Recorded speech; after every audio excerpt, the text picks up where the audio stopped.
वृषभ लग्न, taurus ascendant, जून 2026 आप लोगों के लिए कैसे स्पेशल रहने वाला है। फाइनेंशियल पोर्टफोलियो में क्या उतार चढ़ाव होंगे इस महीने में। हेल्थ संबंधित आपके जॉब में अप्रेजल्स का टाइम है अप्रैल में जून में, तो प्रमोशंस है या नहीं है। बिजनेस में कैसा परफॉर्मेंस रहेगा, बिजनेस के सेल्स आपके होंगे, प्रॉफिट बुक होगा या नहीं होगा। हेल्थ संबंधित यानी आपकी अगर ज़्यादा बढ़ते उम्र हैं या क्रोनिक डिजीज़ेस किसी से सफ़र कर रहे हैं तो जून के महीने में उसमें आपकी हालत कैसी रहेगी, क्या सुधार आएगा नहीं आएगा। स्टॉक मार्केट में आपकी परफॉर्मेंस कैसी रहेगी, कब सतर्क रहने का टाइम है। लगभग सभी क्षेत्रों को लाइफ में जून के महीने में वृषभ वालों के लिए, टॉरस असेंडेंट वालों के लिए इस वीडियो में हम विश्लेषण करेंगे, यानी गौर से देखेंगे अलग अलग क्षेत्रों को। तो वीडियो को आखिरी तक जरूर देखिएगा।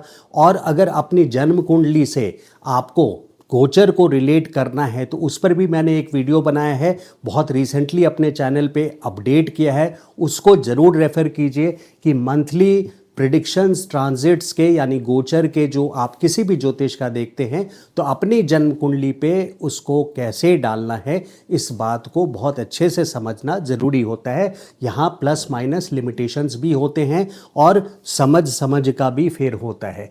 तो पहले जून के महीने में हम फाइनेंशियल पोर्टफोलियो को भी टच करेंगे, लेकिन उसके पहले चल के देखते हैं कि काल सर्प दोष, यहाँ राहु और केतु ग्रहों के बीच में सारे ग्रह हैं जिससे काल सर्प दोष बन रहा है। अब इससे घबराने की ज़रूरत नहीं है कि काल सर्प दोष आप लोगों ने कहीं ना कहीं किसी न किसी वीडियो में देखा होगा और बहुत सारे लोग ऐसे ऐसे दोषों को सुन करके बहुत ज़्यादा घबरा जाते हैं। तो काल सर्प दोष देखिए, ये एक गोचर की कुंडली है, ये जन्म कुंडली नहीं है। पहली बात तो इस बात को समझिए।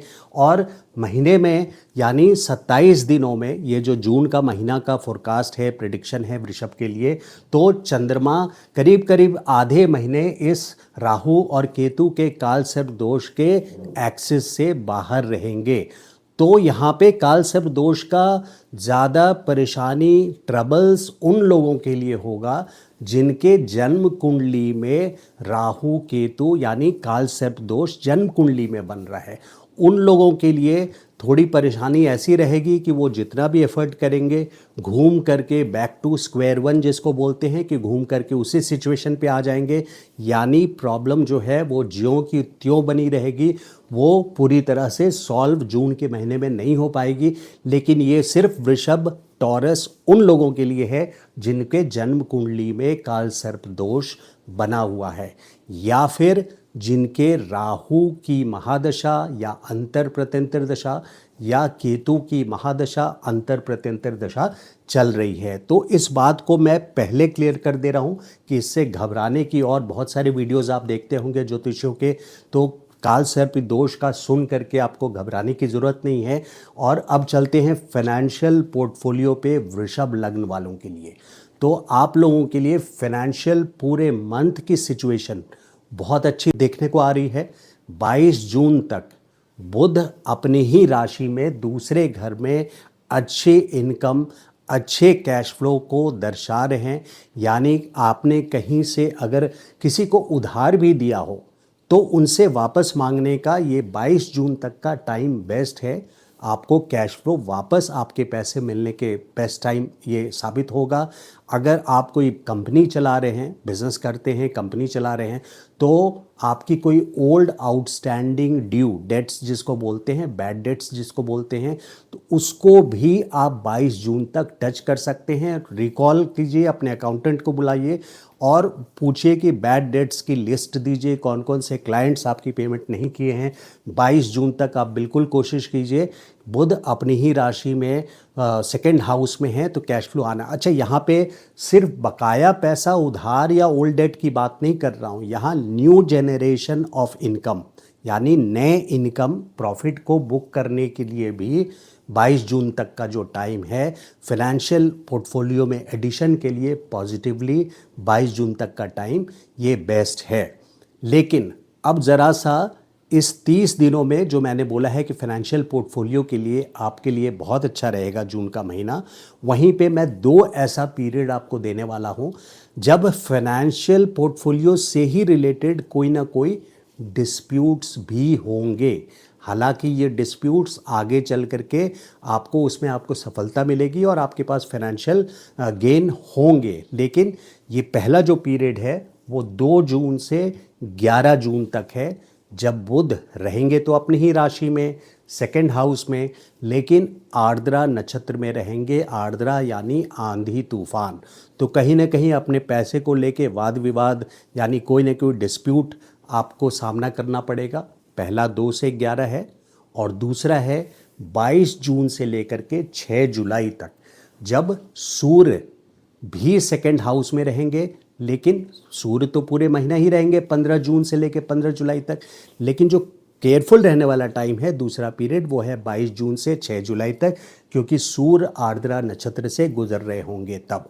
तो आर्द्रा में जब जब कोई ग्रह जाते हैं तो वहाँ कोई ना कोई डिस्प्यूट या अनफोर्सीन सर्कमस्टेंसेस, ऐसी परेशानियाँ, ऐसे इवेंट्स जिसको आपने पहले से आका नहीं है, और वो ऐसी मुसीबत सामने ला करके आपके नए सिचुएशंस, चैलेंजेबल सिचुएशंस आपके सामने आ जाते हैं। तो जस्ट बी केयरफुल 2 जून से 11 जून और 22 जून से 6 जुलाई। बट इसका मतलब ये नहीं है कि पूरे मंथ आपको कैश फ्लो या फाइनेंशियल पोर्टफोलियो को ये बीट कर देगा, बिल्कुल नहीं। यहाँ पे फाइनेंशियल गेन पूरे जून के महीने में, देखिए जहाँ पॉजिटिव होता है वहाँ कुछ चैलेंजेस भी होते हैं, और चैलेंजेस को गौर से डेट वाइज अगर समझ पाएंगे तो आप उसको क्रॉस पॉजिटिवली कर पाएंगे, प्लान कर पाएंगे और उसका सामना कर पाएंगे। तो कहते हैं कि 4 वॉन्ड इज़ 4 आर्म्ड, यानी पहले से पता है तो आप 4 आर्म्ड हो जाते हैं, यानी अपने हथियार तैयार रखते हैं, अपने आप को तैयार रखते हैं।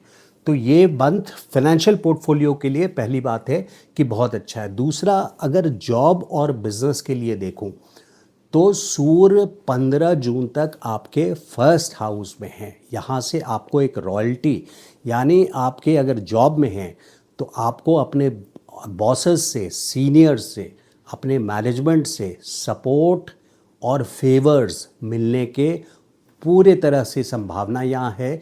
कोई भी यहाँ अप्रेजल का टाइम है, अप्रैल में, जून में कई कंपनीज़ में अप्रेजल चल रहे होते हैं, तो प्रमोशन की भी पूरी संभावना आ जाती है। यहाँ कर्मेश आपके शनि भी बहुत वेल प्लेस्ड है 11th हाउस में, और राहु का भी गोचर हो रहा है, इस पे भी आएंगे। लेकिन मंथ के फोरकास्ट में ये बहुत इंपॉर्टेंट है, यानी आपकी जो प्रोफेशनल ग्रोथ है, सूर्य फर्स्ट हाउस में आपको best time, one of the best time होता है, कई बेस्ट टाइम में से कई, मतलब सूर्य जब आपके 10th से जाते हैं, सूर्य जब आपके फर्स्ट हाउस से, जो कि अभी जा रहे हैं जून के महीने में 15 जून तक, तो यहाँ पे अप्रेजल्स देने के लिए ये बेस्ट टाइम साबित होगा, और बिजनेस में एक्सपैंड करने के लिए भी ये बेस्ट टाइम साबित होगा। तो ये बेस्ट टाइम है। बट फिर से मैं बोलूँगा कि जहाँ तक dealing with seniors, management, authority, government से कोई रिलेटेड काम हो, कोई गवर्नमेंट से रिलेटेड टेंडर का काम हो, कोई भी करस्पॉन्डेंस गवर्नमेंट से करना हो, टैक्स रिलेटेड मैटर्स में आपको बुलाया गया हो या नोटिस आया हो गवर्नमेंट के तरफ से, टैक्स डिपार्टमेंट से, जीएसटी से रिलेटेड कोई मैटर्स हो, तो उसको 22 जून से लेकर के 6 जुलाई तक निश्चित तौर से अवॉइड कीजिएगा।